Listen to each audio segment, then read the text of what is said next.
हाम्रो बीचमा जनता जान्न चाहन्छन् कार्यक्रममा पछिल्लो समय संसद पुनर्स्थापनाको बारेमा जसरी यतिखेर बस्छ दोस्रो पटक विघटन भइसकेपछि अदालतमा मुद्दा परेछ रिटमाथि छलफल अझै पनि संविधान इजलासमा जसरी हुनुपर्छ त्यसरी हुन सकेको छैन र यो मुद्दालाई यतिखेर जरैदेखि उखालेर बहसको विषय बनाउनको लागि सफल व्यक्तित्व हुनुहुन्छ गोविन्द बन्दी। तपाईँलाई म जनता जान्न चाहन्छन् कार्यक्रम स्वागत गर्न चाहन्छु गोविन्दजी। धन्यवाद ऋषिजी। अब तपाईँहरूले न्यायाधीशमाथि किन आक्रमण भएर किन पूर्वाग्रही भएर चाहिँ अदालतमा प्रस्तुत हुनुभएको भन्नुहोस् त के कारणले? होइन, हामीले त न्यायाधीशलाई आक्रमण गरेकै छैन। कानुन व्यवसायीले गोलीबाट गर्नु भएको छ। होइन, तपाईहरु आक्रोशित हुनु भएको छ नि त। म तपाईँलाई भन्छु गोविन्दजी, यो आक्रमण भनेर किन भनियो भन्दा हामीले उठाएको कुरा बुझिएन।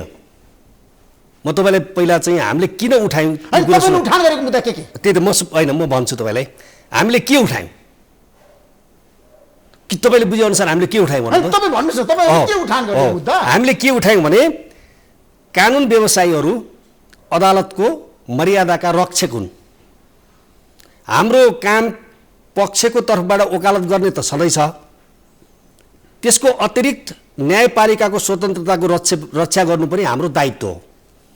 न्यायपालिकाको स्वतन्त्रताको रक्षा गर्ने क्रममा एउटा बाहिरको भूमिका हुन्छ, जस्तो कानुन व्यवसायीको भूमिका हुन्छ, सरकारको भूमिका हुन्छ, अर्को भूमिका चाहिँ अदालतको आफ्नै हुन्छ। हैन, बेन्च र बारको महत्त्वपूर्ण भूमिका छ नि, हैन? हो, त्यही भन्दैछु। एउटा बारको भूमिका, अर्को अदालतको आफ्नै पनि भूमिका हुन्छ। अदालतको भूमिकाका कारणबाट कहिलेकाहीँ अदालत विवादित बन्छ, कहिलेकाहीँ कानुन व्यवसायीको भूमिकाको कारणबाट अदालत विवादित बन्छ, कहिले मुद्दाको पक्षको कारणबाट अदालत विवादित बन्छ। त्यसैले हामीले के भन्यौँ भने यसपटक तपाईँलाई थाहा छ, मैले तपाईँकै कार्यक्रममा पनि आएर भनेको छु कि अदालतलाई विवादमा ल्याउने काम नगरौँ।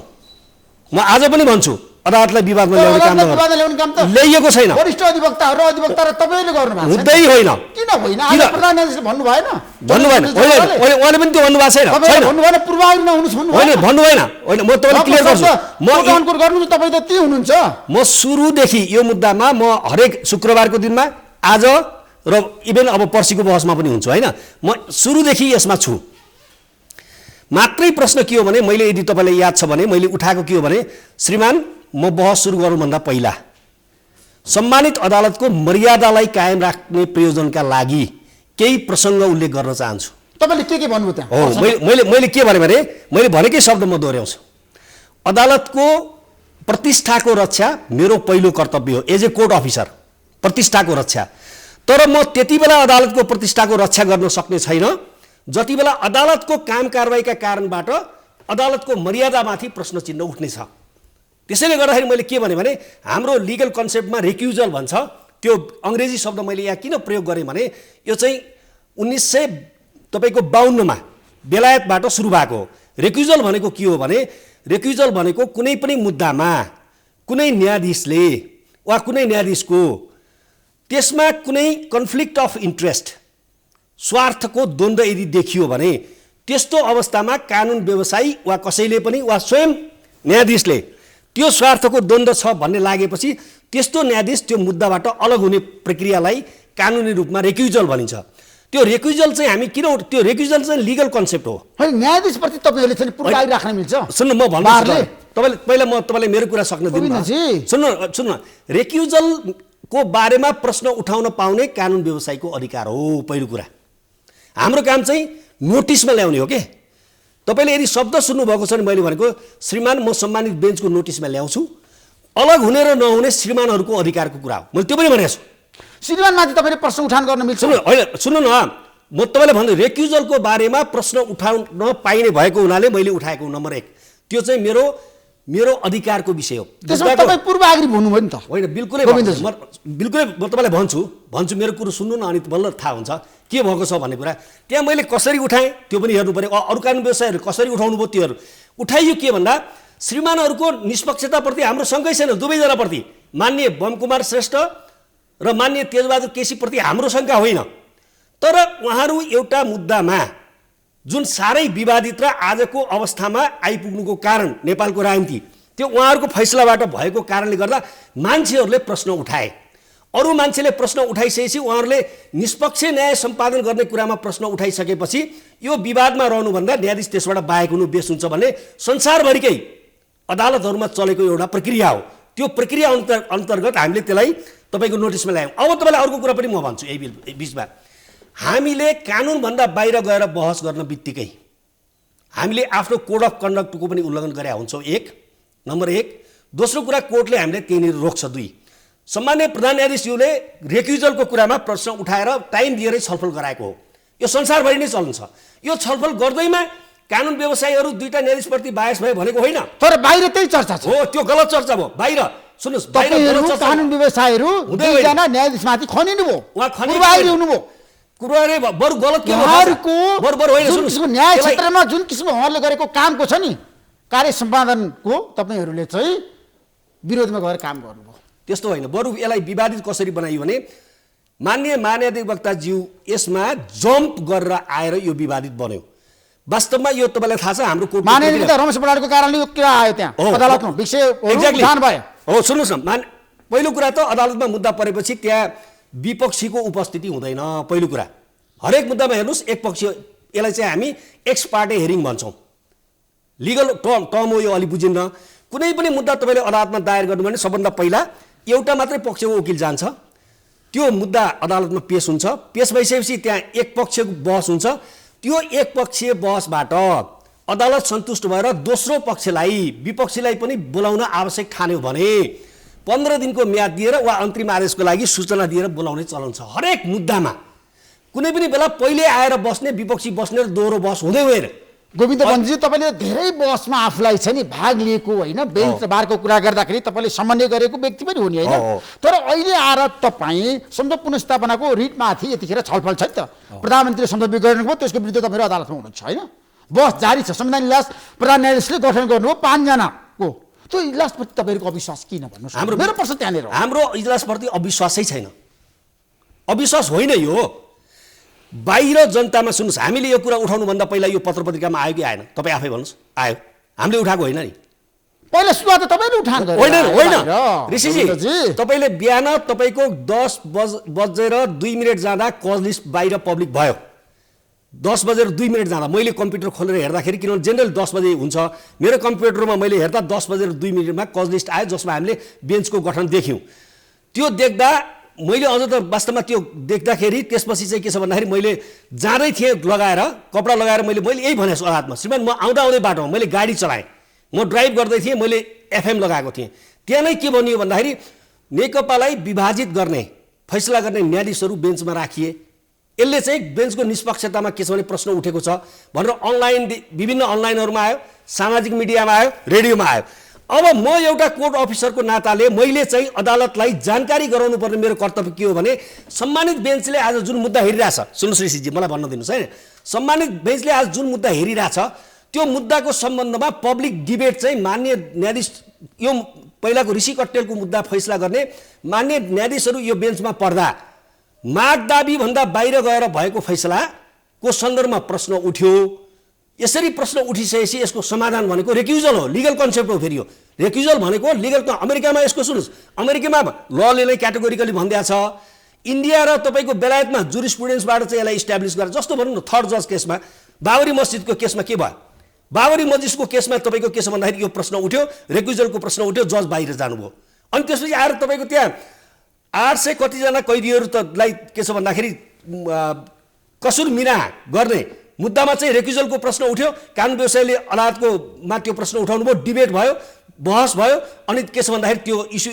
गोविन्द बन्जी, तपाईँमाथि पनि प्रश्नहरू धेरैले उठाएका छन्। तपाईँ माधवका नेपालको पक्षमा यतिखेर उभिनु भएको छ, खर रूपमा एमालेको कुरा गर्ने हो। तपाईँ केपी शर्मा ओली विरोधी खेमा हुनुहुन्छ नि त, त्यो कुरा मान्नुहुन्छ नि तपाईँ? म त कानुन व्यवसाय हेर्नुहोस्, मलाई राजनीतिक एजेन्डा लिएर अदालतमा बहस गरिरहनु भएको छ, एजेन्डा भनेको। मैले त तपाईँको कस्तो छ भने मेरो पेसाले ऋषिजी बडा इन्ट्रेस्टिङ छ। तपाईँले यदि ख्याल गर्नुहुन्छ भने विगतमा फर्क्यौँ, एकचोटि फर्क्यौँ, बताउनुहोस् न तपाईँ। विगतमा तपाईँ फर्किनु हो भने म 46 सालभन्दा अगाडि म जेलमा थिएँ, बन्दी थिएँ, विद्यार्थी तपाईँको राजनीति गर्थेँ म, हो, म धेरै पटक जेल परेँ। त्यसैले तपाईँले आफ्नो नामको पछाडि गोविन्द बन्दी राखेका भनेको पञ्चायत व्यवस्था म चाहिँ विपक्षी ठाउँमा उभिएँ। हेर्दाखेरि म चाहिँ के भने पञ्चायत मलाई त भनिन्थ्यो त्यति बेला, अराष्ट्रिय तत्त्व। पञ्चायतले राखेको नाम।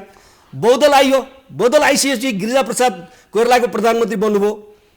कृष्णप्रसाद भट्टराईजी भन्दा होइन, गिरिजाप्रसाद प्रधानमन्त्री बनिसकेपछि त्यति बेला उहाँले चाहिँ लगाएका सार्वजनिक अपराध मुद्दाहरू, रुकुम रोल्पादेखि लिएर विभिन्न ठाउँमा लगाएका मुद्दाहरूको डिफेन्ड गर्दाखेरि होइन, मलाई त्यति बेला कम्युनिस्ट किताबमा पारियो। हेर्नुहोस् है, किनभने गिरिजाको प्रसाद कोइरालाको त्यो उहाँले जुन चलाउनु भएको त्यसको विरोध गरे हुनाले।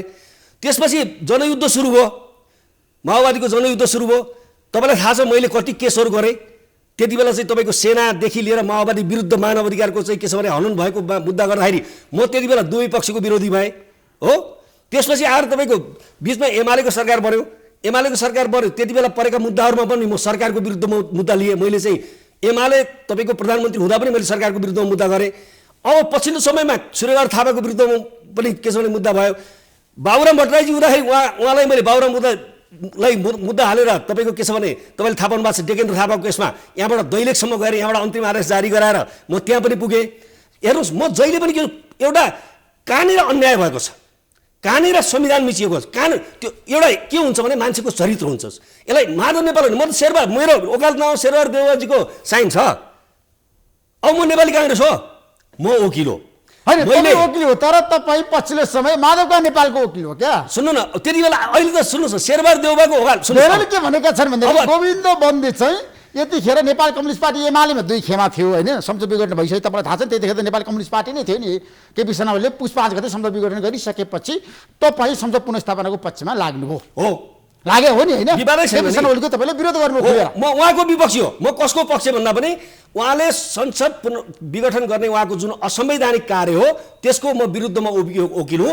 हिजो जे असंवैधानिक कामहरू हिजो विगतमा भए म त्यसको विरुद्धमा उभिएँ। भोलि पनि तपाईँलाई याद होला, मैले तपाईँकै टेलिभिजनमा लाग्छ होला, मैले एउटा कुरा भनेको थिएँ, यदि मेरो वाइफ उहाँ पनि वकिल हुनुहुन्छ रक्षा बस्याल, यदि कुनै समयमा सुन्नु न मेरो प्रसङ्ग पुरा गर्नु ऋषिजी, मैले के भनेको तपाईँलाई यही तपाईँ पनि हुनुहुन्छ, तपाईँसँगको अन्तर्वार्ता हो। रक्षा बस्यालजी यदि प्रधानमन्त्री भएर यो काम गर्नुभएछ भने पनि म उहाँको विरुद्धमा उभिन्छु भने होइन मैले तपाईँसँग भन्नुभएको थियो। तर आज तपाईँ 2 जना न्यायाधीशको विपक्षमा उभिनु भयो नि त? होइन, न्यायाधीशको विपक्ष अदालतको पक्षमा उभिएको म। बमकुमार श्रेष्ठले के गल्ती गर्नुभएको छ भन्नुहोस् त? होइन, बमकुमार श्रेष्ठले गल्ती गर्नुभयो कि भएन भन्ने यो विषय नै होइन। तपाईँलाई एउटा कुरा भन्नु, बेन्चमा कुमार रेग्मी पनि हुनुहुन्थ्यो न्यायाधीश। अहिले यस्तो छ यो हो, ठिक ठाउँमा आउनुभयो तपाईँ। यदि हामीले त्यो फैसलाको विरोध गरेको भए, यदि हामीले त्यो बेन्चमा बस्ने न्यायाधीशको विरोध गरेको भए त कुमार रेग्मीको विरोध गर्थ्यौँ नि त। एकछिनलाई गरेका छैनौँ, व्यक्तिगत होइन यो। मतलब के हो भने विवादमा यदि कसैले ल्यायो बेन्चमा भने न्यायिक निष्पक्षता कायम रहन सक्दैन ऋषिजी। हामीलाई चाहेको हेर्नुहोस्, प्रश्न के हो भने त्यो फैसला भोलि हाम्रो विरुद्धमा हुँदा पनि हामीले प्रश्न उठाउने ठाउँ रहनु भएन। फागुन 23 गतेको निर्णयको विपक्षमा हो तपाईँ? फागुन 23 गते भने के तपाईँले भने? किन धेरै नेपाल कम्युनिस्ट पार्टीको खारेजी ऋषि कटेलको पार्टीलाई बिउत्याउने मान्यता दिने एमाले र माओवादीलाई पूर्व अवस्थामा पुर्याइदिने त्यसको पक्ष र विपक्षमा म किन होइन भने म त्यसको होइन ऋषि बमकुमार श्रेष्ठलाई तपाईँहरूले जसरी अहिले विरोध गरिरहनु भएको छ त्यसको कारण के? त्यो निर्णयको तपाईँ पक्ष र विपक्ष न्यायाधीशमाथि तपाईँ किन खनिने क्या? पहिला ऋषिजी तपाईँको प्रश्नसँगै मेरो असहमति। किन भन्नुहोस् न, यो विरोध माननीय बमकुमार श्रेष्ठ श्रीमानको विरोध होइन, शालीन न्यायाधीश हुनुहुन्छ माननीय बमकुमार श्रेष्ठ। मेरो तपाईँलाई इन्ट्रेस्टिङ अर्को कुरा भनौँ, मैले जिल्ला न्यायाधीशदेखि बहस गरेको न्यायाधीशहरू हुनुहुन्छ के, उहाँको ट्र्याक रेकर्ड सुन्नुहोस्। माननीय तेजबहादुर केसीको कलमको कुरा गर्नुहुन्छ, राम्रो कलम छ उहाँको, फैसला लेख्ने राम्रो जज मध्ये पर्नुहुन्छ। बमकुमार श्रीमान साह्रै शालीन हुनुहुन्छ। प्रश्न उहाँहरूको विरुद्धमा हामीले यो कुरा उठाएकै होइन के, रेक्युजल भनेको एलिगेसन होइन, आरोप होइन। रेक्युजल भनेको रिक्वेस्ट टु द जज by a lawyer or anybody else, कसैले पनि यो मुद्दामा श्रीमान तटस्थ रहेर अथवा बाहेक, खास यसको अर्थ हुन्छ बाहेक रहेर इन्साफ गरियो भने आउने फैसला विवादित बन्दैन। जस्तो एउटा कुरा के मान्नु होला भने ऋषि कट्टेलको मुद्दामा यदि त्यो उहाँहरूको न्यायाधीशको विरुद्धमा कुनै कुरा उठेन नि, कुमार रेग्मी हुनुहुन्थ्यो, उठ्यो किनभने उहाँको विरुद्धमा अथवा उठेन होइन। सुन्नुहोस् ऋषिजी, तपाईँलाई याद छ जुन इसारामा नेपाल कम्युनिस्ट पार्टीको जुन खारेजी गरियो नि त्यहाँ त केपी शर्मा ओली र प्रचण्ड नेतृत्व गरेको पार्टी ऋषि कटेललाई दियो नि त त्यतिखेर। ऋषिको अनुमतिले मैले यो खोलेँ, किन मैले लगाएको छु तपाईँले लगाउनु। यसले मलाई दुःख दियो कि। हेर्नुहोस् ऋषिजी, कुरा के हुन्छ भन्नुहुन्छ भने यहाँ चाहिँ कुनै रेक्युजलको प्रश्न उठाइरहँदा यो जजको विरोधको प्रश्न होइन। पहिला यति हामी सैद्धान्तिक रूपमा क्लियर हुनुपर्छ। यसमा हामी सैद्धान्तिकमै क्लियर हुनुपर्छ। यदि प्रश्न तपाईँ हुनुहुन्न भने अथवा अरू कोही छैन भने यसमा रिसर्च गर्दा हुन्छ। संसारका सबै अदालतमा त्यो फेरि हामीले तपाईँ हट्नुपर्छ र भन्नु मिल्दैन। हेर्नुहोस्, हामीले भने पनि छैन। हामीले सजेस्ट के गर्यौँ, रिकमेन्ड गर्यौँ कि हामीले कोर्टलाई रिकमेन्ड गर्न सक्छौँ, हामीले कोर्टलाई अनुरोध गर्न सक्छौँ। कसले गर्नुभयो तपाईँहरू वकिलहरू? मलाई लाग्छ हाम्रो पक्षका सबै वकिलहरू। कतिजना हुन्छ तपाईँको पक्षमा?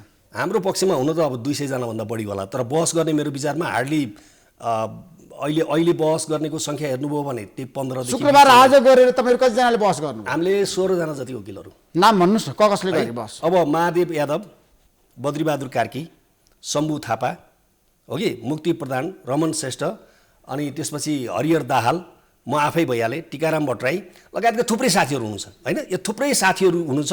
फेरि यो यस्तो कुरा हो, यो तपाईँलाई अर्को कुरा पनि म क्लियरली भनिदिन्छु। हामीले त्यहाँनिर कुनै त्यो हिसाबले उठाएको भन्दा पनि जब कुनै मुद्दा हुन्छ लिगल टिम बसेर मुद्दामा छलफल गर्छ, इस्युजहरू के छ भनेर। हाम्रो चलनै के हुन्छ भने कुनै पनि भोलि भन्नु न तपाईँलाई नै कुनै मुद्दा लाग्यो भने हामीले धेरै पत्रकार साथीहरूको मुद्दा हेरेका छौँ। तपाईँहरू नै हामीलाई के गर्नुहुन्छ तपाईँ पनि थाहा छ। हामी 1-2टा मिटिङमा तपाईँ र म आफै पनि बसेका छौँ, मिडिया रिलेटेड केसमै बसेका छौँ र हामीले के गर्यौँ भने बसेर यो मुद्दाको इस्यु के हो, तथ्य के भएको थियो, कसरी जाने भनेर सल्लाह गरिन्छ। सल्लाह गर्दा हामीलाई के लाग्यो भने मान्य न्यायाधीशहरू यसमा बस्दा भोलि विवाद आउन सक्छ। हामीले रिक्वेस्ट गर्नुपर्छ मान्य न्यायाधीशहरूलाई, उहाँहरूको यति राम्रो एउटा ट्र्याक रेकर्ड छ, एउटा सम्मानित मान्य न्यायाधीशहरू हुनुहुन्छ, उहाँकोलाई लिएर पब्लिकमा डिबेट चलिसकेपछि उहाँहरूले रेक्युज गर्नुभयो, आफूलाई अलग ल्याउनु भयो भने त्यसले, जस्तो तपाईँलाई भनौँ मान्य हरकृष्ण कार्कीको कति इज्जत छ आज भन्नुहोस् त। मान्य हरकृष्ण कार्कीको यति धेरै इज्जत छ है, भेरी तपाईँको सुप्रिम कोर्टको वान अफ द बेस्ट जज अफ द सुप्रिम कोर्ट। मैले अनेस्टली भन्छु, किन यति तथ्य तपाईँले मानिदिनु पऱ्यो क्या ऋषि। आज मैले तपाईँलाई थाहा छ मेरो फेसबुक स्ट्याटस, मान्य हरकृष्ण श्रीमानले आफूलाई रेक्युज गरेको, उहाँको रेक्युजलले उहाँको र सम्मानित सर्वोच्च अदालतको इज्जत बढाएको छ भनेर लेखेँ र आज उहाँको इज्जत बढेको छ, कसैले पनि उहाँलाई हट्यो भनेर आरोप लगाएको छैन। त्यसले इज्जत बढेको छ। हो त्यस्तै हामीले चाहेको के हो भने मान्य न्यायाधीशहरूले रेक्युज गर्दा जस्टिस मिश्रले रेक्युज गर्ने कुरा गर्नु पर्यो, तपाईँको लोकतालले रेक्युज गर्नु पर्यो, चटर्जीले रेक्युज गर्नु पर्यो। तपाईँले इन्डियामा हेर्नुहोस् न 101 केसहरूमा रेक्युज गरिन्छ, किन उहाँहरू नै नबसिनहुने भन्ने छ र? त्यत्रो 14 जनाको लिस्ट छ, माथिबाट तपाईँको तमाम जजहरू हुनुहुन्छ हो कि, उहाँहरू नै बस्नुपर्छ, म नै बस्न पाउनुपर्छ। मलाई उहाँले भनिरहनु भएको छैन है सम्मानीज्यू, सम्मान्य प्रधान तपाईँलाई रुलिङ गर्दाखेरि के भनिरहनु भएको छ त? सम्मानीज्यूले के भन्नुभयो भने यसको तपाईँले जस्टिफिकेसन दिनुहोस् भन्नु स्वाभाविक हो, त्यो चाहिँ हाम्रो ड्युटी हो, हामीले दिउँ। र उहाँले के पनि मलाई अर्को पनि भन्नुभयो, अब त्यो मुद्दाको परिणाममा नजाउँ, मुद्दाको परिणामको चर्चा यो होइन, तपाईँ त्यसलाई रिलेट गर्नुहोस् भन्दा मैले रिलेट। सम्मानीज्यूले एकदम जायज प्रश्नहरू गरिरहनु भएको छ। सम्मानीज्यूले जे प्रश्न गर्नुभएको छ अरू मान्य न्यायाधीशहरू बोलिरहनु भएको छैन। आज मान्य आनन्दमोहन श्रीमानले चाहिँ के छ भन्दाखेरि एकचोटि प्रश्न सोध्नुभयो अनि उहाँहरू सबै अब्जर्भ गरिरहनु भएको छ, उहाँहरूले छलफल गर्नुहुन्छ, उहाँहरू रहनु होला भोलि, हामीलाई कुनै आपत्ति छैन, कुनै आपत्ति छैन उहाँहरू रहँदा। दिपक कुमार कार्कीले पनि केही बोल्नु भएको छैन, प्रश्न सोध्नु भएको छैन, सोध्नु भएको छैन। यहाँ हेर्नुहोस् ऋषि, यो उहाँहरूलाई हटाउने अभियान होइन के, यो बाहिर चलेको विवादको सन्दर्भमा उहाँहरूको नोटिसमा ल्याउने काम गरिएको हो, ताकि हाम्रो ड्युटी हो ऋषिजी। जसरी तपाईँले पब्लिकलाई जनता जान्न चाहन्छन् लेख्नु भएको छ नि, हामीले जनताले उठाएका कुरा चाहिँ अदालतले जान्न चाहन्छ भनेर बुझाइदिएको के, उहाँहरूलाई बताइदिएको। अब डिसिजन उहाँले गर्ने हो, रहने नरहने त्यो त भोलि सबैले के छ भने भोगेर जाने कुरा हो। यसलाई प्रश्न उठाउनु भएको छ क्या, यसपटक श्रीमानले प्रधान न्यायाधीश चोलेन्द्र शमशेरले संविधान इजलास गठन गर्नुभयो, त्यसमा आफ्नो पक्ष 3 जना राख्नुभयो। त्यो म सहमत छैन है। तेजबहादुर श्रेष्ठ उहाँले त्यसो गरेकै होइन।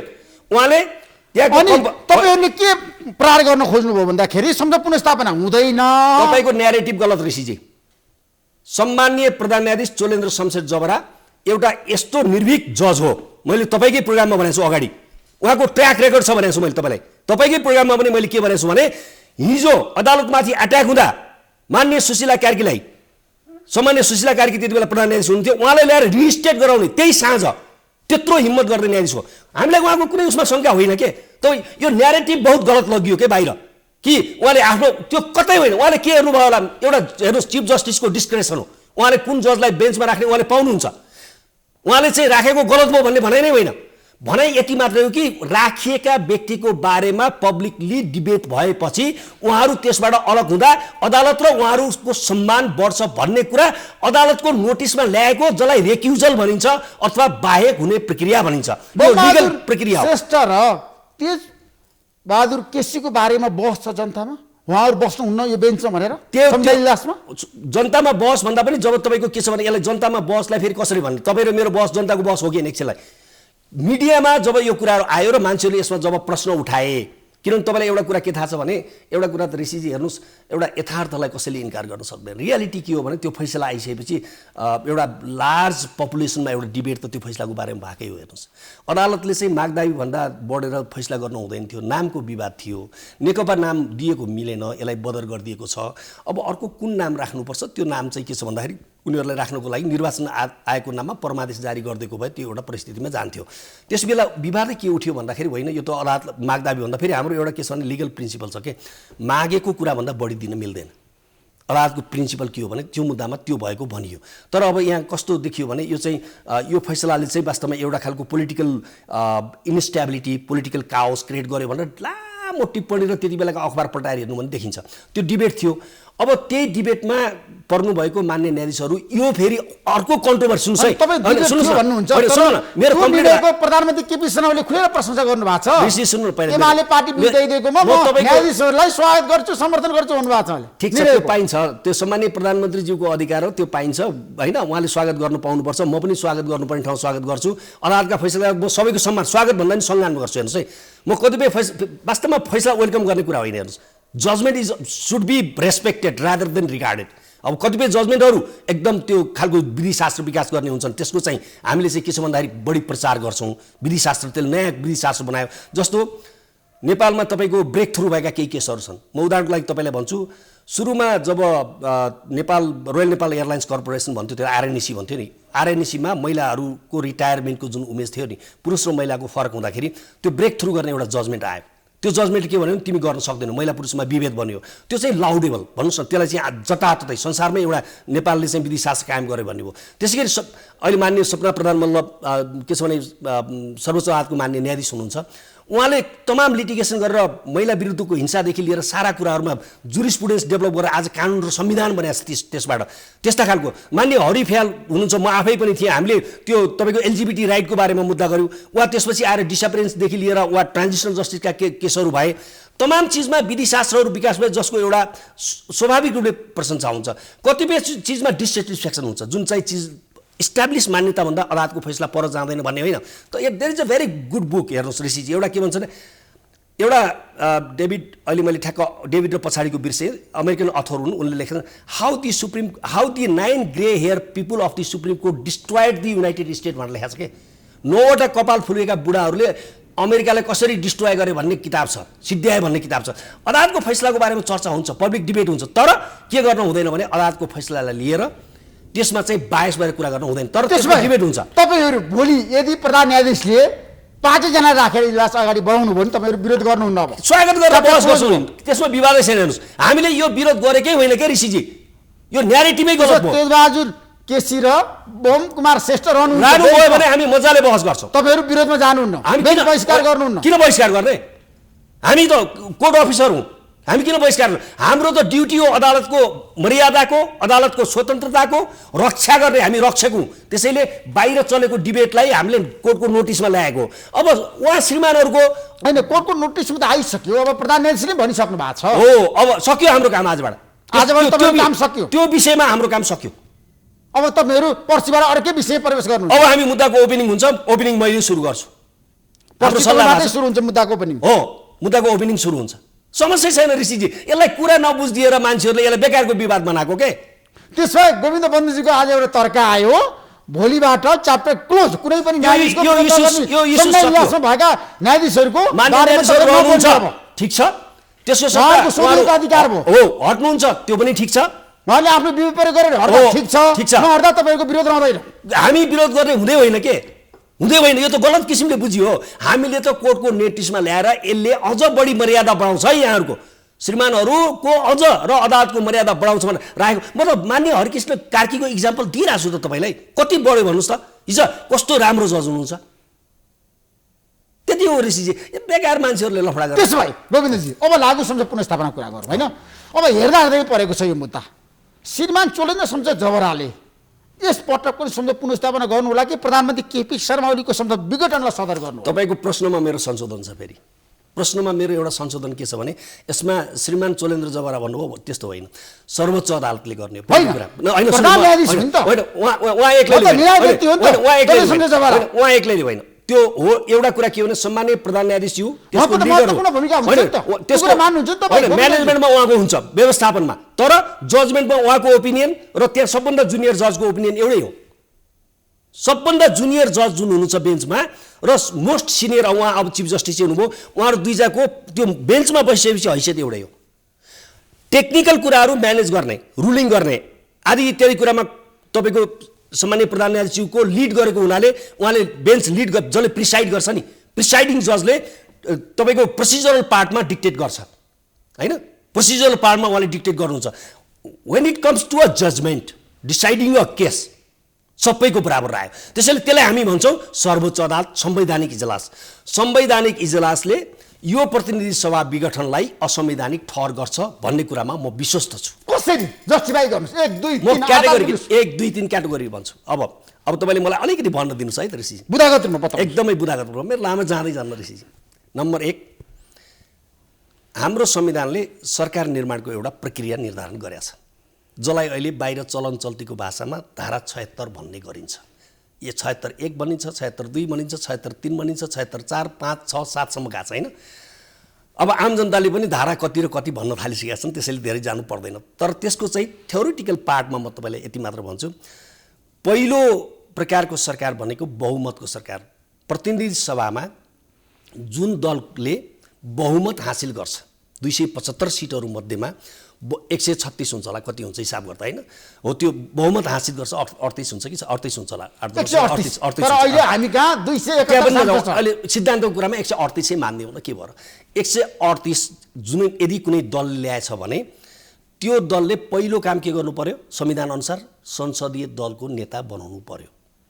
त्यसपछि राष्ट्रपतिले जो मान्छे संसदीय दलको नेतामा चयन हुन्छ उसलाई खुरुक्क लाएर यताउति दायाँ बायाँ केही नगरिकन तपाईँलाई प्रधानमन्त्री बनाउनु पर्ने हो कि होइन, अथवा प्रधानमन्त्री बन्न आउनुहोस् भनेर आह्वान नगरिकन चुपचाप फटाफट प्रधानमन्त्रीमा नियुक्ति गर्नुपर्ने हुन्छ। नम्बर 1, जब राष्ट्रपतिज्यू कहाँ त्यो नोटिस जान्छ कि यसले यति जित्यो भन्ने र यो संसदीय दलको नेता भयो भन्ने जान बित्तिकै त्यसलाई भन्छ 1 को सरकार, 76(1) को सरकार। यदि कुनै कारणले कुनै पनि दलले बहुमत ल्याउन सकेन भने तब राष्ट्रपतिको भूमिका सुरु हुन्छ। राष्ट्रपतिले 2 वा 2 भन्दा बढी दलको समर्थन प्राप्त संसदीय दलको नेतालाई, कुनै दलको होइन, 2 वा 2 भन्दा बढी दलको समर्थन प्राप्त जसले चाहिँ बहुमत देखाउन सक्छ, पार्टीले चिठी लेखेर दिए राष्ट्रपतिले आह्वान गरिसक्नु त्यो धारा त पढ्नु। मैले त्यहाँ हाम्रो प्र्याक्टिसमा नजाउँ, मैले थ्योरी हाम्रो जुन संविधानको थ्योरी छ पहिला के भयो नजाउँ न, अहिले के भयो भने त आउँला नि छ, हामीसँग भ्याउँछौँ टाइममा होइन। अनि त्यो 2 वा 2 भन्दा बढी दलको उसलाई नियुक्ति गर्नको लागि गएपछि राष्ट्रपतिले त्यहाँ जसले ल्याउँछ चिठीकै आधारमा, सांसदको सही पनि चाहिँदैन है, केवल चिठीको आधारमा, प्र्याक्टिस यहाँको मात्र होइन, इन्डिया तमाममा दिन सक्छ इक्जाम्पल अहिले, त्यसको आधारमा त्यो मान्छेलाई नियुक्ति गर्नुपर्छ र त्यसले चाहिँ के गर्नुपर्छ, त्यसले चाहिँ विश्वासको मत लिनुपर्ने हुन्छ। त्यसले चाहिँ त्यो उपधारा 4 बमोजिम विश्वासको मत लिनुपर्ने, त्यो दोस्रो प्रकार है। तेस्रो प्रकार 2 वा 2 दलको समर्थनमा 30 दिनभित्र, फेरि निर्वाचनको परिणाम आएको 30 दिनभित्र सरकार बन्न सकेन, कसैले पनि बनाउन सकेन एकछिनलाई मान्नु भने त्यस्तो अवस्थामा राष्ट्रपतिले कुनै सिफारिस बिना, कसैको माग बिना खुरुक्क लागेर सबैभन्दा बढी सदस्य सङ्ख्या भएको प्रतिनिधि सभामा उपस्थित राजनीतिक दलको संसदीय दलको नेतालाई खुरुक्क प्रधानमन्त्रीमा नियुक्त, खुरुक्क प्रधानमन्त्री नियुक्त गर्नु भने त राष्ट्रपति यहाँ नजाउनु नि, अहिले तपाईँले कसलाई गर्नु पनि जान्नुहोस् न, सिधा त्यहाँ नजाउनु, पहिला थ्योरी बुझाउनु होइन, कति प्रकारको छ सरकार भने होइन। म अनि ट्याक्क भन्छु, अलिक टाइमै लाग्दैन भनिदिन्छु म होइन। अनि त्यो मान्छेलाई के छ भने प्रधानमन्त्री नियुक्ति गर्नुपर्छ र त्यस्तो प्रधानमन्त्रीले उपधारा 76 को उपधारा 4 बमोजिम अनिवार्य रूपमा है, किन कन्स्टिट्युसनल अब्लिगेसन, अनिवार्य रूपमा 30 दिनभित्र विश्वासको मत लिइसक्नुपर्छ। यदि उसले विश्वासको मत प्राप्त गर्न सकेन भने हेर्नुहोस् है, अब चाहिँ त्यति बेला चाहिँ एउटा गजबको प्रावधान हाम्रो कन्स्टिट्युसनमा छ, त्यो भनेको उपधारा 5 अहिले सबैभन्दा बढी विवादमा रहेको। त्यसमा चाहिँ संविधानले जुन राजनीतिक दल 3 ठाउँमा भने त्यो शब्द हटायो, 5 मा आइपुग्दा र के भन्यो भने राजनीतिक दलको भूमिकालाई अब त्यहाँ राजनीतिक दलहरू मिलेर बनाउने सरकार मिलाउने कुराबाट राजनीतिक दलहरूबाट सम्भव भएन, असफल भए दलहरू। त्यस्तो अवस्थामा चाहिँ प्रतिनिधि सभाको कुनै पनि सदस्यले बहुमत जुटाउन सक्यो भने त्यस्तो व्यक्तिलाई यदि उसले विश्वासिलो र भरपर्दो मनासिब आधार राष्ट्रपतिसम्म पेश गरेपछि राष्ट्रपतिज्यूले त्यो व्यक्तिलाई पनि प्रधानमन्त्री नियुक्त गरिदिनु पर्ने हुन्छ र त्यो व्यक्तिले पनि 30 दिनभित्र के छ भने तपाईको चाहिँ विश्वासको मत लिनुपर्छ। यदि विश्वासको मत लिन सकेन भने उसको सिफारिसमा प्रतिनिधि सभा विघटन हुन्छ। उसको 5 को हेर्नुस् है, 5 को सिफारिसमा मात्र 4 को 3 कोले गर्न सक्दैन, 2 कोले गर्न सक्दैन र 1 कोले गर्न सक्दैन। यो कुरा केपी शर्मा ओली संविधानको धारा 6.5 अनुसार प्रधानमन्त्री बन्नु भएको छैन। भन्नुस् न, केपी ओलीज्यू कुरै नगरौँ क्या, म संविधान के भन्छ भन्दैछु अहिले। केपी ओलीमा नजाउँ अहिले, कुनैमा नजाउँ अहिले, सूर्यबहादुरमा नजाउँ, भट्टराईजीमा नजाउँ, मात्र अहिले संविधानले के भन्छ। अनि त्यो व्यक्तिलाई प्रधानमन्त्री नियुक्ति गरिसकेको व्यक्तिले यदि उसले फेरि आफै विघटन फेरि के हो भने बाध्यता हो, म गर्दिनँ भन्न पाउँदैन। यो भनेको के हो भने यसलाई तपाईको कन्स्टिट्युसन लको भाषामा म आज तपाईलाई टर्मिनोलोजी भन्छु, जुन म खास मङ्गलबारको बहसमा बोल्ने शब्द म आज तपाईलाई भन्नुपर्ने भयो, तपाईले बोलाउनु भयो आज। यसलाई चाहिँ संविधानमा के भनिन्छ भन्दाखेरि डेड लक फुकाउने, कन्स्टिट्युसनको सरकार बनाउने क्रममा डेड लक ब्रेकिङ मेकानिजम, यो चाहिँ कन्स्टिट्युसनल लको संसारभरि प्रचलित शब्द हो, डेड लक ब्रेकिङ प्रोभिजन। कतिपय मुलुकले डेड लक ब्रेकिङ प्रोभिजन राख्दैनन्, आफ्नो संविधानमा 1, 2, 3 मै आएर सिद्ध्याउँछन्। कतिपय मुलुकले डेड लक ब्रेकिङ प्रोभिजन कन्स्टिट्युसनमा राख्छन्। हामीले 47 सालको संविधानमा यो प्रावधान राखेका थिएनौँ, अन्तरिम संविधानमा पनि हाम्रो यो प्रावधान थिएन, 19 सालको संविधानमा पनि यो प्रावधान थिएन। हामीले डेड लक ब्रेकिङ कन्स्टिट्युसन यो चोटि आएर संविधान सभामा राखेर के भन्यो भने यदि चुनाव गराउने हो प्रधानमन्त्री हो भने त्यो चाहिँ दलको समर्थन भए पनि नभए पनि प्रतिनिधि सभाको बहुमत जुटायो भने त्यो व्यक्तिले मात्रै प्रतिनिधि सभाको विघटन गर्न सक्छ भन्ने भएको हुनाले अहिले अब फर्केर आउँ नेपालमा। अब ठ्याक्क तपाईले भन्नुभयो अहिलेको व्यवहारमा, अहिलेको संविधानको धारा 76 को कुरा गरौँ। अब अहिले अब सुन्नुस् है, सिद्धान्त सकियो होइन त हो, त्यो सिद्धान्त अब सबै श्रोताले सुनेकाले पनि उहाँलाई सही हो नि त। अब त्यो अघि हामीले जुन संवैधानिक सिद्धान्त र जुन प्रावधानको कुरा गर्यौँ त्यसको आधारमा अहिले तपाईँ र म कुरा गरिरहेको बेलामा प्रधानमन्त्री सम्माननीय प्रधानमन्त्री केपी शर्मा ओलीजी कहिले नियुक्त हुनुभयो? वैशाखको 30 गते, वैशाखको 27 गते उहाँले आफै विश्वासको मत लिन जानुभयो, आफै गयो उहाँ होइन, आफै विश्वासको मत लिन जानुभयो, उहाँले पाउनु भएन। राष्ट्रपतिजीले के गर्नुभयो? त्यही दिन नै आह्वान गर्नुभयो होइन, उहाँले विश्वासको मत प्राप्त नगरेपछि स्वाभाविक थियो होइन। उहाँलाई के गर्नुभयो भन्दाखेरि अनि त्यो दलहरूले दिन सकेन, 3 दिनको समय दिनु पर्यो राष्ट्रपतिले, दलहरूले दिन सकेन, दलहरूले बहुमत पुर्याउन सकेन। एक्ज्याक्टली। अनि राष्ट्रपतिले भन्दा बढी दल, अब सुन्नुस् है, अब यहाँनिर अब संविधानमा कहाँनिर समस्या हुन थाल्यो। केपी शर्मा ओली, प्रधानमन्त्री श्री केपी शर्मा ओलीजीले विश्वासको मत लिन जानुभन्दा पहिला विश्वासको मत लिन गइसकेपछि नपाइसकेपछि उहाँलाई चाहिँ अल्पमतको प्रधानमन्त्री नियुक्त गर्न हुन्थ्यो कि हुँदैन? यद्यपि अदालतमा मुद्दामा यो प्रश्न छैन। सुन्नु म भन्छु, अदालतमा यो प्रश्न छैन है, अहिले हामीले यो उठा छैन अदालतमा। म तर तपाईँसँग संवैधानिक विषयमा कुरा गरेर उठाउँछु म। उहाँ चाहिँ के भयो भने जुन दिन उहाँले विश्वासको मत पाउनु भएन त्यो दिन नै पदमुक्त भइसक्नुभयो। नम्बर 1, पदमुक्त हुनुभयो प्रधानमन्त्रीबाट। अब पदमुक्त भइसकेपछि उहाँ चाहिँ के छ भने उहाँलाई अल्पमतको प्रधानमन्त्री नियुक्तिको कुनै पनि औचित्य छैन। त्यो आफै उहाँले धारामा त पोस्टरमा लेखेको छ नि त। होइन सुन्नुहोस्, संविधानको प्रधानमन्त्री पनि देशको नेतृत्व गर्न सक्छ। एक्ज्याक्टली। तर एउटा कुरा सुन्नुभयो, उहाँ चाहिँ अल्पमतको प्रधानमन्त्री कहिले हुनुहुन्थ्यो थाहा छ? राष्ट्रपति श्रीमती विद्यादेवी भण्डारीजीले नियुक्त हुनुभन्दा पहिला माओवादीले जुन दिन तपाईँको के छ भन्दाखेरि फिर्ता लियो नि त्यही दिन अटोमेटिकली उहाँ अल्पमतको प्रधानमन्त्री बन्नुभयो। कहिलेकाहीँ कन्स्टिट्युसन आफै क्रियाशील हुन्छ। तपाईँ यहाँ बस्नु भएको छ, म यहाँ बसेको छु, अहिले आएर प्रहरीले तपाईँ र मलाई चराप्प समातेर लगेर थुनामा राख्यो भने संविधानको धारा क्रियाशील भयो, सूचना नदिकन पक्राउ गर्यो। यसलाई कसैले राष्ट्रपतिजीले भनिदिनु पर्दैन तिम्रो यो धारा क्रियाशील भयो भनेर, अदालतले भनिदिनु पर्दैन क्रियाशील, उसले कारण गराउने मात्रै हो, त्यो धारा क्रियाशील भयो।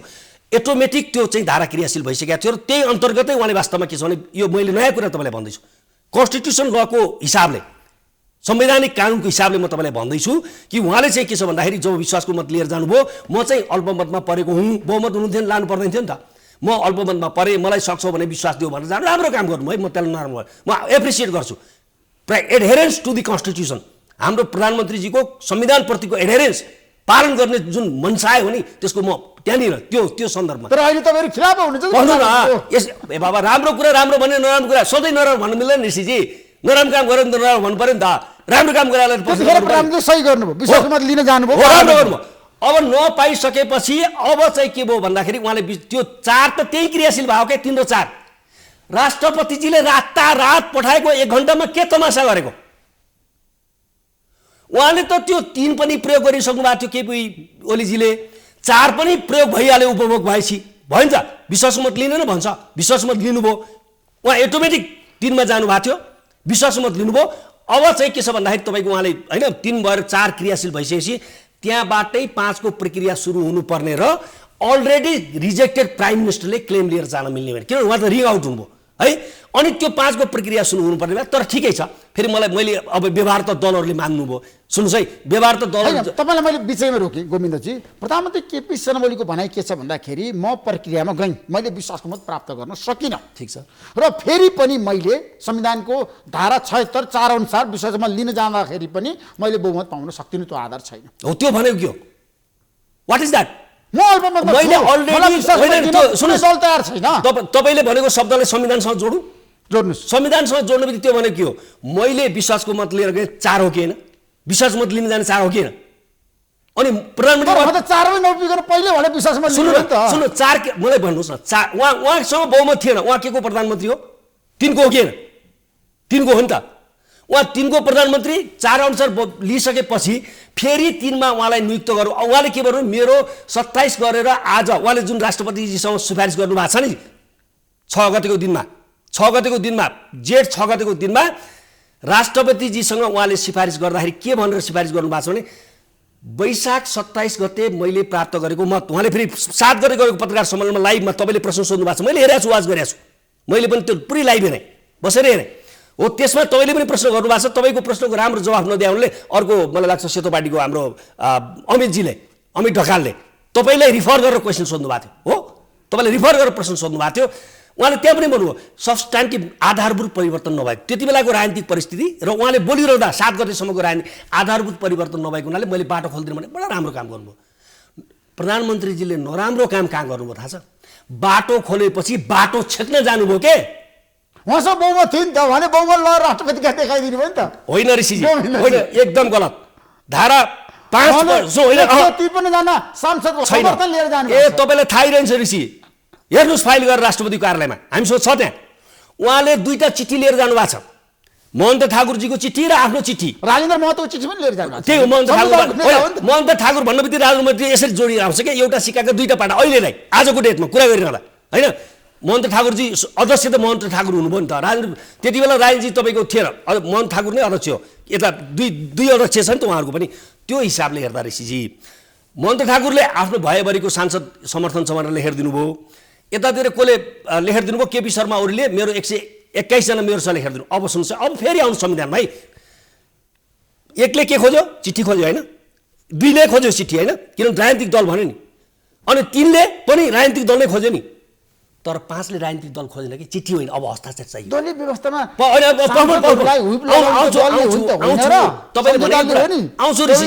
यसो तपाईँ कुरा आउँछु के त्योभन्दा पहिला जब संविधानले 3वटा प्रावधान राखिसकेपछि एक्सेप्सनल प्रोभिजन भनिन्छ के जस्तो संविधानमा एउटा व्यवस्था छ संविधानमा के व्यवस्था छ भने तपाईले र मैले वाक स्वतन्त्रता छ हैन हामीले कुरा गरिरहेछौँ तर यो स्वतन्त्रता कति बेला सस्पेन्ड हुन सक्छ स्टेट अफ इमर्जेन्सी लाग्यो भने हाम्रो वाक स्वतन्त्रतालाई हाम्रो घुमफिर गर्ने स्वतन्त्रतालाई स्टेट अफ इमर्जेन्सीमा सङ्कटकाल घोषणा भयो भने राष्ट्रपतिजीले सस्पेन्ड गर्नुहुन्छ हामीले मान्नुपर्छ सस्पेन्ड गर्न सकिन्छ के त्यो भनेको के एक्सेप्सनल प्रोभिजन हो त्यस्तै 1 2 3 सम्म दलहरूबाट सरकार बन्न नसकेपछि संसद विघटन गर्न नपरोस् भनेर यदि कुनै व्यक्तिले पनि सरकार बनाउँछ अनि पार्टीको बियोन्ड पार्टी तपाईको लाइन सुन्नुहोस् है यो बहुत महत्त्वपूर्ण छ पार्टी लाइन भन्दा माथि उठेर प्रतिनिधि सभाका सदस्यहरूले आफूलाई भएको विशेषाधिकारको प्रयोग गरेर प्रधानमन्त्री नियुक्त गर्न सक्छन् भने सकुन् भनेर यसलाई चाहिँ मैले अघि पनि के भने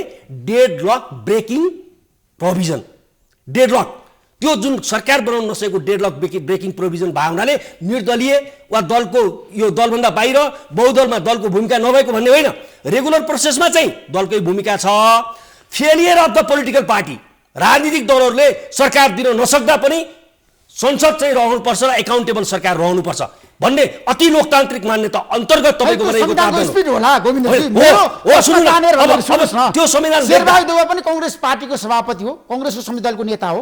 होइन, तर प्रतिनिधि सभा सदस्य हो कि होइन?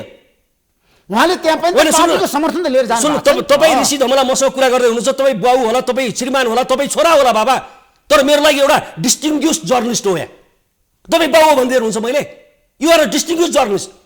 शेरबहादुर देउवा प्रतिनिधि सभाको सदस्य हो, त्यही हैसियतमा उहाँ गएको, विवादै छैन नि ऋषिजी। तर अहिले चर्चा छ नि गोविन्दजी, तपाईँले त धेरै बहस गर्नु भएको छ होइन? तपाईँले नेपालमा लोकतन्त्रको लागि, विधिको शासनको लागि, कानुन राज्यको लागि धेरै महत्त्वपूर्ण काम गर्नु भएको छ। मेरो प्रश्न कहाँनिर भन्दाखेरि अहिले कुरा के आयो भने श्रीमानले पनि तपाईँहरूलाई सोध्नु भएको थियो, चोलेन्द्र शमशेर जवाहरले पनि दलमा पनि निर्दलीय सांसदले मन्त्री बन्न, प्रधानमन्त्री बन्न पाउँछ?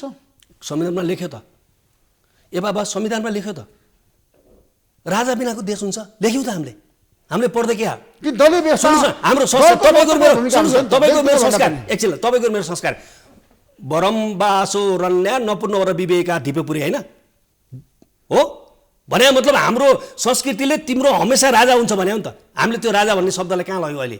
अहिले पिपल्स रिप्रेजेन्टेटिभ संविधानको धारा हो, संविधानले 5 को स्पिड भनेको कुनै पनि स्वतन्त्र व्यक्ति सांसद छ हो भने उनले बहुमत पुर्याएर प्रधानमन्त्री बन्न सक्छ। त्यही लेख्यौँ, त्यहाँ कुनै दलको दायाँ बायाँ कुरै छैन। छैन। यो यति क्लियर छ ऋषिजी, तपाईँको यो उज्यालोले जसरी मेरो र तपाईँको अनुहार देखिएको छ नि त्यस्तै क्लियर छ भने यस्तो अवस्थामा अब पुनर्स्थापना हुँदैन तपाईँ भन्नु छ। अनि केपी शर्मा ओलीको तपाईँले मसँग आधार खोज्नु भएको थियो नि गोविन्दजी होइन? उहाँले त लिएर जानुभयो राष्ट्रपति सामु, आफ्नो दलको समर्थन र जसपाको समर्थन लिएर जानुभयो र राष्ट्रपतिले चाहिँ शेरबहादुर देउवालाई प्रधानमन्त्री नबनाइकन खारेज गरिदिनु भयो। केपी शर्मा ओलीको पनि निवेदन खारेज गरिदिनु भयो। यसको पछाडिको रहस्य के रहेछ तपाईँले पत्ता लगाउनु भयो? अब हेर्नुहोस्, अब म एकदमै ठ्याक्कै सुन्नुहोस्, एउटा कुरा रहस्य म थाहा छैन मलाई, तपाईँलाई म प्रश्नै भन्छु, किन म वकिल हुँ, मैले मुद्दामा कानुन र संविधान हेर्छु, नियम हेर्ने हेर्नुहोस्, रहस्य मलाई थाहा छैन। तर यो अप्राकृतिक हो। किन अप्राकृतिक हो भने सब जनता सुत्या छन्, दिउँसो पनि सुत्या जस्ता छन्, जनता घरै बस्छन्, बाहिर निस्किन्छन्, कोही कतै केही कुराको विरोध गर्न जाने किन ज्यान जोखिममा छ। तपाईँ र म बस्दाखेरि तपाईँ मास्क लाउनु भएको छ, अब तपाईँ फ्री भयो, तपाईँको सेफ भयो भने म खोल्या छु, यस्तो खालको स्थिति छ। रातिको 11:38 क्याबिनेटले निर्णय गर्नुपर्ने है, 11:38 हेर्नुहोस् है। अनि त्यो निर्णयमा चाहिँ राष्ट्रपतिले चाहिँ दाबी नपुग्ने भन्ने, अनि 1:49 जाँदाखेरि जाँदाखेरि प्रतिनिधि सभा विघटन हुने। हेर्नुहोस् है, ए बाबा ठिक छ, प्रधानमन्त्रीजीले रिकमेन्ड गर्नुभयो होला, कहिलेकाहीँ प्रधानमन्त्रीले रिकमेन्ड। त्यसैले हाम्रो संविधानमा तपाईँ यदि 61 धारा हेर्नुहुन्छ, धारा 66 हेर्नुहुन्छ भने राष्ट्रपतिको काम कर्तव्य र अधिकार छ। दुईवटा रोल दिएको छ हेर्नुहोस् प्रेसिडेन्टलाई। एउटा प्रेसिडेन्टलाई प्राइम मिनिस्टरको रिकमेन्डेसनमा गर्ने कामको छ, जसमा हामी प्रेसिडेन्टलाई कुनै आलोचना पनि गर्दैनौँ, किनभने त्यो प्राइम मिनिस्टर रेस्पोन्सिबल हुन्छ। एउटा अर्को के छ, उहाँको माइन्ड, राष्ट्रपतिको दिमाग, विस्डम, प्रेसिडेन्टले आफ्नो विस्डम प्रयोग गर्ने आर्टिकल धारा दिएको छ, जुन 76 को 5 हो। त्यसमा चाहिँ प्राइम मिनिस्टरको रिकमेन्डेसनमा एक्ट गर्ने होइन, उहाँले विस्डम युज गर्ने हो। त्यो विस्डम युज गर्दा योभन्दा अगाडि तपाईँले गरेका उहाँका विघटन वा आदि हेर्नु भने के देख्नुहुन्छ थाहा छ? नेपालको परम्परा है, संसदीय दलको संसदीय व्यवस्थाका परम्परा, नेपालको अदालतबाट विकास भएका विधिशास्त्र समेतका आधारमा गरे एकचोटि केही भनिएको छ, केही भनिएको छैन। उहाँका रातिको मध्यरातमा चिठी पुगेपछि उहाँले त्यो कुरा राखेर चिठी प्रधानमन्त्रीजीको, भोलिपल्ट केही संविधानसँग सम्बन्धित मान्छेहरू, दलका मान्छेहरूलाई बोलाएर उहाँ चाहिँ राष्ट्रिय एकताको प्रतीक भनेर हामीले संविधानमा लेख्यौँ नि त। राष्ट्रिय एकताको प्रतीकको काम गर्नुभयो उहाँले, राष्ट्रिय एकताको प्रतीकको काम गर्नुभयो। उहाँलाई त संविधानको संरक्षक भन्यो नि, संविधानको धारा 61। सुन्नुहोस्, म भन्दैछु, तपाईँले षड्यन्त्र सोध्नुभयो अघि भन्नु शब्द के होला यो, म भन्दैछु तपाईँलाई। यसको पछाडिको उहाँको क्रियाकलापबाट, राष्ट्रपतिजीको क्रियाकलापबाट उहाँले पारदर्शी ढङ्गले सबैसँग परामर्श गरेर यही निर्णय गर्नुहुन्थ्यो भने पनि उहाँलाई प्रश्न उठाउँदा, किन उहाँको विस्डम हो है, फेरि उहाँले विस्डमले केही देख्यो त्यही गर्नुभयो, यही गर्नुहुन्थ्यो भने म उहाँलाई प्रश्न उठाउँदैन थिएँ। ओभरनाइट कि 1 घन्टाको बिचमा उहाँले निर्णय गर्ने, क्याबिनेटबाट पुग्या, त्यो पनि राति तपाईँको हाई आएर सायद सुत्नुमा चाहिँ राष्ट्रपतिलाई थाहा छैन नि त। एकछिनलाई तपाईँ 12 बजे आम भनौँ न जोसुकै होस्, हामी सुत्छौँ नि, 12 बजे सुत्छौँ होइन, 12 बजे राष्ट्रपतिले कुरेर बसेपछि त उहाँलाई थाहा भनिएको थियो होला नि त, म यसो गर्छु प्रधानमन्त्री भनिसक्नु भएको थियो राष्ट्रपति गरेर आउँछु, सदर गर्नुपर्छ। एक्ज्याक्टली त्यसो भएपछि मिलोमत हो, राष्ट्रपति प्रधानमन्त्रीबाट प्रयोग हुनुभयो, राष्ट्रपतिले विवेक प्रयोग गर्नु भएन, भनिसक्नु भएको थियो भने निर्णय नगर्दै भन्ने र भनेपछि कुरेर बस्ने र आउनासाथ गर्ने यो कुरा राष्ट्राध्यक्षलाई सुहाउँदैन, मिल्दैन, हुँदैन, अस्वीकृत हुन्छ। फेरि गोविन्दजी मेरो प्रश्न तपाईँलाई यहाँनिर छ। त्यसो भए हाम्रो देशको संविधानले स्पष्ट रूपमा राष्ट्रपतिलाई कुनै अधिकार दिएको छैन। प्रधानमन्त्री जे भने पनि मान्नुपर्छ, स्वीकार गर्नुपर्छ है। होइन, जरुरी छ। संविधानको संरक्षक हो राष्ट्रपति भनेको, गणतन्त्रको पनि संरक्षक हो। दुईटा कुरा मैले तपाईँलाई, प्रधानमन्त्रीको सिफारिसमा हुने संविधान सम्मत कामहरू प्रधानमन्त्रीको सिफारिस बमोजिम गर्ने, एकछिनलाई मान्नुहोस्। तर संसद विघटन त संविधान बमोजिम प्रधानमन्त्री भन्नु भएको छ। मैले सबै प्रक्रिया पुरा गरेर एकछिन म एउटा हाइपोथेटिक भनिदिन्छु ल। प्रधानमन्त्रीजीले क्याबिनेटबाट एउटा अध्यादेश पास गर्नुभयो, महिलाहरूले भोट हाल्न पाउने, एकछिन उदाहरणको लागि यही पास गर्नुभयो, महिलाहरूलाई भोट हाल्नको निम्ति उनीहरूले बिहा गरेको हुनुपर्छ, ल भोट हाल्न पाउनु पनि भनियो है, बिहा गरेको हुनुपर्छ भनेर लग्नु पनि राष्ट्रपतिजीले मान्नुहुन्छ? अनि सिधा सिधा सोधे तपाईँ मान्नुहुन्छ? के को आधारमा फर्काउने? अध्यादेश पठाउने अधिकार प्रधानमन्त्रीको छ, प्रधानमन्त्रीले गरे अनुसार उहाँले गर्नुपर्छ। कि त भन्नु पर्यो यो प्रधानमन्त्रीले महिलालाई भोट हाल्न वञ्चित गर्ने गरी मलाई पठायो भने पनि म गर्छु भन्नु पर्यो। त्यो उहाँले इन्कार गर्नु छ। किन? संविधानमा समानताको अधिकार लेखा छ नि। सुन्नुहोस् है, संविधानको संरक्षण भएर राष्ट्रपतिजीले स्वीकार गर्नुहुन्न। अस्ति कस्तो राम्रो अध्यादेश आयो, कस्तो राम्रो तपाईँको महिला हिंसा विरुद्धको अध्यादेशमा उहाँले साइन गर्नु, हामीले एप्रिसिएट, राष्ट्रपतिलाई पनि एप्रिसिएट गर्नु, प्रधानमन्त्रीज्यूलाई पनि मैले एप्रिसिएट गरेँ, मैले लेखेँ, बोलेँ, राम्रो गर्नुभयो उहाँहरूले, अध्यादेश मार्फत ल्याए पनि राम्रो काम गर्नुभयो हो कि। त्यसैले के हुन्छ ऋषिजी भने हरेकको एउटा रोल हुन्छ। हामीले प्रेसिडेन्ट किन बनायो भन्नु? रबर स्ट्याम्प त होइन नि, होइन? प्रेसिडेन्टको संविधानले प्रेसिडेन्टलाई रबर स्ट्याम्प बनाएको छ अरे? छैन भन्दैछु त बाबा, छैन। भर्खरै तपाईँलाई एउटा उदाहरण दिएँ, भनेको मतलब संविधानको संरक्षण र पालन दुईटा प्लस अर्को अधिकार छ। एउटा के अधिकार छ राष्ट्रपतिलाई? प्रधानमन्त्रीको सिफारिसभन्दा बाहेक गर्ने कामहरू पनि छन्। संविधानमा फलानाको सिफारिसमा गर्ने भनी लेखिएको हकमा सिफारिस बमोजिम नलेखेको हकमा राष्ट्रपतिले गर्ने भनेको छ नि त, छ नि त्यो कुरा। संविधान राष्ट्रपतिले प्रधानमन्त्रीले भनेको कुरा सबै मान्नुपर्छ भन्ने कुरामा तपाईँ पनि त सहमत हुनुहुन्छ नि त? मैले अहिले भर्खर भनेअनुसार छैन, भर्खर भनेअनुसार गर्नु संविधान सम्मत कुरा। जस्तो हामीसँग इक्जाम्पल के छ, म पनि थिएँ त्यहाँ। जस्तो हामीलाई उसले तपाईँको चाहिँ के छ, रामवरण तपाईँको यादवजी होइन, त्यति बेलाको महामहिमजीले बोलाउनु भयो। के भयो? रुक्माङ्गद कटवालजीलाई हटाउनुको लागि के छ भन्दाखेरि सिफारिस भएको, उहाँले हामीले परामर्शको लागि बोलाउनु भयो, छलफल गराउनु भयो र अब कसले के ओपिनियन दियो त्यो छुट्टै कुरा हो, म किन यहाँ डिस्क्लोज गरौँ होइन। तर उहाँले के गर्नुभयो भन्दाखेरि त्यो मान्नु भएन।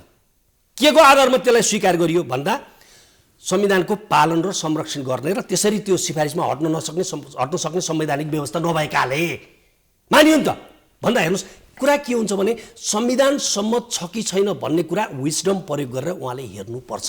त्यसमा अहिले प्रधानमन्त्री लगेका सबै कुराहरू संविधान सम्मत छैन भने तपाईँको भनाइ हो? सबै कुरामा होइन, सबै कुरामा भनेकै छैन ऋषिजी। सबैको मैले तपाईँलाई भनेको छु, प्रधानमन्त्रीजीलाई म कतिपय कुरा उहाँको मलाई मनपर्छ पनि भनेको छु मैले, अस्ति पनि तपाईँका भने होइन त। त्यसो भए सुन्नुहोस्, किनभने प्रश्न कहाँनिर हो भने एउटा हाम्रो प्रधानमन्त्रीजीले दुई तिनवटा कुरामा मिलाउनु भएन। के कुरा मिलाउनु भएन? प्रधानमन्त्री गल्ती कहाँ देख्यो? मैले हेर्नुहोस्, यो चाहिँ मेरो अब्जर्भेसन भन्छु है, अब्जर्भेसन। एउटा कुरा त आफ्नो पार्टीभित्र उहाँले एमालेको झगडाको शिकार नि देशले राष्ट्रले भोग्न हुँदैन थियो कि ऋषिजी, यो एमालेको आन्तरिक किचन हो। तपाईँ माधव नेपालको पक्षमा रहेर बोल्नु भएको छ? कहाँ, कुन ठाउँमा? पछिल्लो पाउनु पर्यो ओकालत बाहेक मलाई अन्त देखाउनुहोस्। ओकालत बाहेक अदालतमा उभिएको बाहेक मेरो फेसबुक पेज खोलेर मलाई एमालेको विवाद पाउनुहुन्छ त्यहाँ? मेरो लेखमा एमालेको विवाद पाउनुहुन्छ? बरु इन्टरनेसनल लको विवाद पाउनुहुन्छ होला होइन? ऋषिजी यसरी नभनु, म आइम अ प्रोफेसनल, म एउटा कहीँनिर पनि देखाउनुहोस् पार्टी विवादको सन्दर्भ। म हेर्नुहोस् त्यो होइन, संविधान र कानुनको कुरामा मेरो तपाईको समूह ग्रुप त माधव नेपाल म के हो, सदस्य हो होइन नि? टीकाराम भट्टराई, शम्भु थापा। यता सुन्नुहोस् न, शम्भु थापा कुनै दलको सदस्य होइन होइन। टीकारामजीको उहाँलाई नै सोध्नु होला, मलाई थाहा छैन, मलाई तपाईँ देखाउनु न। मेरो भनेको एउटै कुरा हो ऋषिजी होइन, म जब नेकपाको त सदस्य थिएन, तपाईँले हेर्नुभयो होला, मेम्बरसिपै इस्यु गर्नु पाएन त्यो पार्टीले, मेम्बरसिपै इस्यु गर्नु पाएन। त्यसो प्रधानमन्त्री कहाँ गल्ती गर्नु? अब त्यही त मैले तपाईँले सोधिहालेँ उनीहरूले यसको जवाब दिए। खास कुरा के हो भने एउटा कुरा मलाई भन्न के अप्ठ्यारो छैन ऋषि भने, म चाहिँ लेफ्ट ओरिएन्टेसनबाट, लेफ्ट ब्याकग्राउन्डबाट, एमाले ब्याकग्राउन्डबाट सुन्नुहोस् न आएको मान्छे हो, यसमा कुनै विवाद छैन कि, मैले त्यसमा विवाद गर्दिनँ। तर प्रश्न के हो भने म पार्टीको ऱ्याङ्क एन्ड फाइलमा भएर पार्टी डिबेटमा लागेको होइन, मात्रै मैले के हो भन्दा ठिक र बेठिकका आधारमा मुद्दा उठाउने गरेको छु। एमालेको इन्ट्रेस्ट बाहिर एमालेको सरकार हुँदा पनि गरेको मान्छे हुँ। म चाहिँ खास कुरा के हेर्छु भने संविधान, कानुन र मानव अधिकार, अन्तर्राष्ट्रिय कानुन, खास गरी यसको यदि संवैधानिक कानुनको उल्लङ्घन हुन्छ भने त्यसको विरुद्ध म उभिन्छु। त्यसो भए अहिले राष्ट्रपतिले दुवै निवेदन अस्वीकार गरेर खारेज गरिसकेपछि समस्या आयो हो एकदमै गल्ती त्रुटि तपाईहरुको भनाइ शेरबहादुर देउवालाई प्रधानमन्त्री बनाउनु पर्छ भन्ने हो अब सुन्नुस् म तपाईँ 5 ले शेरबहादुर देउवाजीले 149 पुर्याइसकेपछि उहाँलाई रोक्ने कुरा जस्तो राजनीतिक रूपमा बेठी कुराहरू केही पनि होइन तर कृत्य भयो नि त सांसदले भने नि त कोले हाम्रो सही नै गलत रहेछ हामीले हस्ताक्षर गरेका छैनौँ 146 जना सर्वोच्च पुगेका छ नि 146 त सर्वोच्चले हेर्नुस् for the first time in the history of supreme court of Nepal 146 जना सांसद जसको फोटो खिचेर आए सर्वोच्चले गेटमा पस्ताखेरिको तपाईलाई थाहा थियो तपाईँ पनि पुग्नु भएको थियो होला एउटा मान्छेको अनुहारदेखि लिएर फोटो खिचेर आएछ लाइन लगाएर सनाखत तपाईले दिएको निवेदन हो कि हो टाप लगाछ ए बाबा मान्छे 146 जना पुगेर हामी वैकल्पिक सरकार दिन्छौँ 5 ले हामीलाई दिएको यो संसद र मेरो संसदको सदस्य भएको हैसियतले कर्तव्य हो एउटा मैले तपाईलाई भन्न बिर्सेछु यो चाहिँ जब मैले अघि डेडलक ब्रेकिङ प्रोभिजन भने नि यो आफैमा थ्रेट टु दि पार्लियामेन्ट हो के पार्लियामेन्टलाई थ्रेट के हुन्छ भने यदि तिमीले वैकल्पिक सरकार दिएनौ भने अब तिमी हिड्यौ है गयौ यदि तिमी आफूलाई बचाउँछौ भने वैकल्पिक सरकार देऊ भन्ने विधिशास्त्रीय मान्यताबाट 5 आएको अनि उनीहरूले चाहिँ पार्टी व्हिप भन्दा बाहिर गएर त्यसमा काम गर्न पाउँछन् यसै स्ट्यान्डर्ड प्र्याक्टिस त्यो अनुसार हामी त्यसो अहिलेको धारा 76 को 5 अनुसार शेरबहादुर देउवालाई प्रधानमन्त्री बनाउनुको विकल्प छैन कुनै पनि विकल्प छैन हामीले बनाएनौँ भने शेरबहादुरजी प्रधानमन्त्री नबन्नु होला केही छैन तर हामीले संवैधानिक कानुनको भोलि जब यसको अनुसन्धान हुन्छ रिसर्च हुन्छ यो कहाँबाट आएको थियो प्रोभिजन त्यति बेला डिबेट के भएको थियो नेपाल चाहिँ लोकतन्त्र ठेक्ने मुलुक नेपालका नेताहरू नेपालका राज्यका आधिकारिक निकायमा बसेका व्यक्तिहरू वा जो यो निर्णय गर्ने भनौँ तहमा हुनुहुन्थ्यो जसले गर्नु भएन हैन सबै नेपालमा चाहिँ लोकतन्त्र पचाउने क्षमता रहन्छ गोविन्दजी भन्ने अर्थ मैले तपाईलाई बीचमै रोकेँ है एउटा एकदम गम्भीर प्रश्न छ यो तपाईले भन्नुभयो शेरबहादुर देउवालाई प्रधानमन्त्री बनाउनु पर्छ अदालतले बनाउने कि संसदले बनाउने त्यो त पार्लियामेन्ट्री फङ्सन हो त्यसमा विवाद छैन तर तपाईँहरूले आदेश हुनुपर्छ भनेर भन्नुभएको छ नि त अब म तपाईँलाई भन्छु दुईटा कुरा हुन्छ कि एउटा प्रेसिडेन्सियल फङ्सन शेरबहादुर देउवालाई प्रधानमन्त्री बनाउने काम प्रेसिडेन्टको एप्रुभ गर्ने काम पार्लियामेन्टको हेर्नुहोस् है अब राष्ट्रपतिजीले एप्रुभलको राइट पार्लियामेन्टको पनि खोज्नुभयो नपठाएर उहाँले के गर्न सक्नुहुन्थ्यो राष्ट्रपतिसँग धेरै चान्सेसहरू थियो उहाँले भोलिपल्ट दुईटै निवेदनहरू हेरेर दुवै पक्षका मान्छे बोलाएर सांसद बोलाएर जसले सही गरेका थिए नि तपाईँहरूको सही हो कि होइन उहाँले लाइन जसरी सर्वोच्चले लगायो नि लाइन लगाएर शनाखत गराउन सक्नुहुन्थ्यो हो शनाखत गराइसकेपछि उहाँले अपोइन्टमेन्ट जसको पुग्छ नि प्रधानमन्त्रीजीको पुग्थ्यो भने प्रधानमन्त्रीजीकै विषयमा उसले पठाइदिए हुन्थ्यो उहाँलाई नै पार्लियामेन्टमा ल विश्वासको मत लिनुहोस् भनेर पठाए हुन्थ्यो शेरबहादुरजीको पुग्यो भए उहाँलाई पठाइदिएको भए हुन्थ्यो उहाँले त्यो पार्लियामेन्टको फङ्सन पनि कर्टेल गर्नुभयो राष्ट्रपतिजीले है त्यसैले यो काम चाहिँ प्रेसिडेन्टको काम हो नम्बर 1 अब सर्वोच्च अदालतले यो मान्छे त्यहाँ 149 गएको पनि कागजबाट देखियो 146 थान त 146 थान मान्छे ससरी सर्वोच्च अदालतमा आए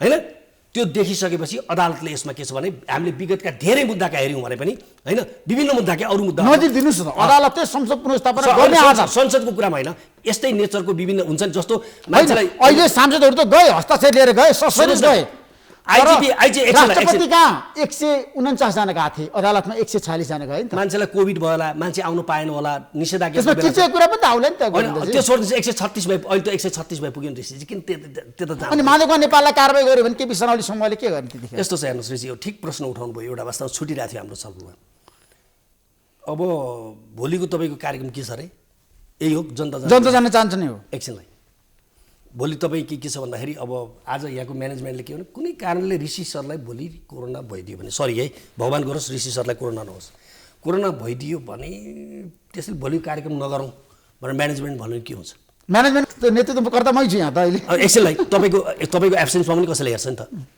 होइन उहाँलाई चाहिँ यो प्रोग्राम नगर्नुहोस् भन्नु मिल्छ एकछिनलाई एउटा कुरा हेर्नुहोस् अनुमानित भएर छान्न पाउने उनीहरूको अधिकार हो हेर्नुहोस् त्यसलाई कसैले रोक्न सक्दैन छानेको कारणबाट कारबाही हुने हो भने छानिसकेपछि कारबाही गर्ने कुरा एउटा कुरा अपराध नगरिकन सजाय गर्न पाइन्छ प्रेसलाई जस्तो प्रेसमा प्रतिबन्ध लगाउनु पाइन्न नि बरु तर प्रेसले कानुन उल्लङ्घन भयो भने सजाय त हुन्छ नि हुन्छ होइन तर पूर्व प्रतिबन्ध लाग्दैन नि यो पूर्व प्रतिबन्ध लगाउनु मिल्छ उहाँले छान्ने अधिकारमा होइन प्रधानमन्त्री केपी शर्माले त कारबाही गरिसक्नु भएको छ निष्कासन गरिसक्नु भएको छ पछि सुन्नु पछि गर्नु त्यो दिन उहाँले लेखेर दिनु सुन्नुहोस् उहाँको पत्रमा मसँग पत्रै छ बोकेर पो आइन त अदालतमा पेश छ के लेखेर दिनु भएको यति संविधानको के अरे नेपालको संविधानको धारा 79 र त्यसपछि आएर के अरे राजनीतिक दल सम्बन्धी ऐनको 73 को परिच्छेद 6 आकर्षित हुन सक्ने भनी लेखी आएकाले त्यसो भए कारबाहीको कुनै यो प्रभाव यत्रो पर्दैन। मजाक संविधान पुनर्स्थापनाको लागि उहाँलाई सुन्नुहोस् पार्टीबाट निष्कासन गर्दा सार्व- सांसद पद उहाँको होइन, होइन, खारेज हुँदा पनि सुन्नुहोस्, सुन्नुहोस् गोविन्दजी, कुनै फरक पर्दैन। नयाँ सरकार बनाउनलाई बहुमत पुग्छ त्यसमा। उहाँलाई प्रधानमन्त्री नियुक्त अहिलेको बहुमत पुग्छ भन्ने कुरा प्रधानमन्त्री नियुक्त गर्नलाई बहुमत पुग्छ नियुक्त गर्नलाई प्रधानमन्त्री नियुक्त गर्नलाई बहुमत पुग्छ। हो पुग्छ। अब नियुक्त भइसकेपछि मान्नुहोस् 50 जना सांसद मऱ्यो भने के हुन्छ एकछिनलाई यस्तो भयो भने के हुन्छ भन्ने पनि तर्क हुन्छ कहीँ हुँदैन त्यो तर्कै हुँदैन मिल्दैन त्यो त्यसो भए माधवका नेपाल झलनाथ खनाललाई कारबाही गर्दाखेरि पनि अब प्रधानमन्त्री बनाउन शेरबहादुरलाई कसरी रोक्न सक्दैनौँ। कारबाही हुँदा के हुन्छ म गणितमा जान्न होइन तर अरू कुरा गरेको अहिले अदालत सुन्नुहोस् है, अब ल, हामी पोइन्ट पाऊँ। अदालतले निर्णय गर्दा अहिले राष्ट्रपतिले निर्णय गर्दा 1:49 के अवस्था थियो त्यसमा हेरेर निर्णय गर्यो। 1:50 के भयो त्यो हेर्न मिल्दैन। अदालतले 1:50 पछि 8 गते पछि के 9 गते के भयो 10 हो मिल्दैन। उसले सर्वोच्च अदालतले जेठको 8 गते 1:49 जाँदा छ नि त वेबसाइटमा लेखा छ होइन राष्ट्रपतिको कार्यालयको विज्ञप्ति त्यो निक्लिँदा कति थान सांसद थिए त्यति थान सांसदको आधारमा गर्नुपर्छ कुरै सक्यो। त्यसमा अब चोलियो संसद चौबराको कुरा गरौँ जाँदा जाँदै प्रधान न्यायाधीशको उहाँले यसपटक संसद पुनर्स्थापनाको पक्षमा आफूलाई उभ्याउन सक्नुहुन्छ संविधानको यत्रो रक्षक बताउनुहोस् तपाईँ। होइन सम्माननीय प्रधान न्यायाधीशज्यू संविधानको ठुलो रक्षक हुनुहुन्छ रक्षा गर्दै आउनु भएको छ उहाँले रक्षा गरेको कुरा मलाई शङ्कै छैन। मान्य न्यायाधीशहरू अरू मान्य न्यायाधीशहरू त्यहाँ 101 न्यायाधीशहरू हुन्छ। तपाईँले सुरु गर भन्दाखेरि म तेजबहादुर श्रीमानबाटै सुरु गर्छु बहुकुमार श्रीमानबाटै सुरु गर्छु उहाँहरू सबै 101 हुनुहुन्छ। आनन्द मोहन श्रीमान होइन दिपक श्रीमान हेर्नुहोस् अर्को इन्ट्रेस्टिङ छ पुरै क्यारियरबाट हेर्नुहोस् जिल्लादेखि आएका श्रीमानहरू हुनुहुन्छ होइन उहाँहरूसँग अनुभव छ उहाँको कुनै क्यापासिटीमा शङ्का छैन केही कुरामा शङ्का छैन। यो संवैधानिक बेन्चले नै संसद पुनर्स्थापना गर्न सक्छ यो त्यो जुनसुकै बनाए पनि सक्छ क्या सर्वोच्च अदालतले गर्छ विवादै छैन उहाँहरूमा त्यो क्षमता छ गर्न सक्छ भनेको त्यो क्षमता छ त्यो निष्पक्षता छ। जनताको सामु जानुपर्छ भनेर प्रधानमन्त्री भनिरहँदाखेरि ताजा जनादेश आजको आवश्यकता होइन ठ्याक्कै जाँदा जाँदै। अब यो पोलिटिकल डिबेट हो हेर्नुहोस् म यसमा फस्न चाहन्न तर केसको म यसमा लकै हिसाबले भन्छु जहाँ तपाईँले निषेधाज्ञा लगाएर काम गरिरहनु भएको छ र त्यही बिचमा चुनाव घोषणा गर्नुहुन्छ जहाँ मान्छेलाई चाहिँ 2 भन्दा बढी मान्छे चाहिँ के अरे 5 जना मान्छेभन्दा बिहामा नजाऊ यतिभन्दा बढी मलामी नजाऊ भन्नुहुन्छ त्यहाँ चाहिँ प्रचार गर्न जाने त्यहाँ चाहिँ तपाईँको निर्वाचन क्याम्पेनिङ गरेर भोट हालेर त्यो लाइन लाग्ने यो सब कुराको निर्वाचनमा जुन हुन्छ नि त्यसले कहीँ हित गर्छ। हेर्नुहोस् हामीले एउटा शब्द लेखेका छौँ सर्वोच्च अदालतमा पेश गरेको रिट निवेदनमा के लेखेका छौँ यति बेला मान्छेलाई निर्वाचनमा जाँदा मान्छेले त्यो कोरोना यदि त्यसबाट फैलियो भने त्यो चाहिँ मानवता विरुद्धको अपराध मान्छेहरूलाई मार्ने काम गर्नेछौँ हामी राज्यले त्यो काम हामी गर्नुहुन्न। यदि निर्वाचन हुन्थ्यो भने यति बेला सरकार के गर्नुपर्छ थाहा छ यति बेला निर्वाचन स्थगित गरेको घोषणा गरेर यदि निर्वाचन पहिला घोषणा भएको हुन्थ्यो भने पनि बिचमा कोरोना रोक्नुपर्ने ठाउँमा निर्वाचन घोषणा गर्ने कुराको औचित्य पुष्टि हुन्छ हुँदैन Rishiji. Thank you so much Govind महत्त्वपूर्ण समय दिनुभयो तपाईँलाई म धेरै धेरै धन्यवाद दिन चाहन्छु। नमस्कार। तपाईँलाई पनि धन्यवाद।